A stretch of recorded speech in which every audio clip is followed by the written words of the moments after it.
if you don't stay committed, if you don't stay broken, if you don't continuously seek the Lord, then all of a sudden you're going to think this whole thing's about you and your church or your ministry, and you forget that really you're God's servant. He is not your servant.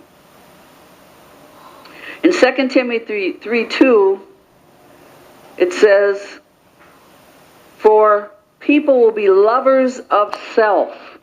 Now this spirit we're talking about is loving of itself. And we're not going to go into all the other things that the world says about this spirit, but we're going to try to stay, because there's a lot of things the world has learned about this, and sometimes they're wiser than the children of God, but there can be a mixture, so we want to stay really scriptural with this.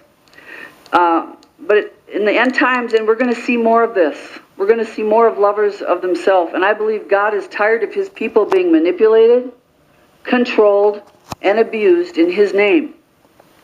So people will be lovers of self, lovers of money, proud, arrogant, abusive, disobedient to their parents, ungrateful and unholy. Now what happens when we step inside the church, God's given people gifts and talents, and he's not going to take them away. But they abuse their gifts and they abuse their talents. And we have to know the difference in this hour we're living in. Narcissism is the love of self. It's an abnormal love of self.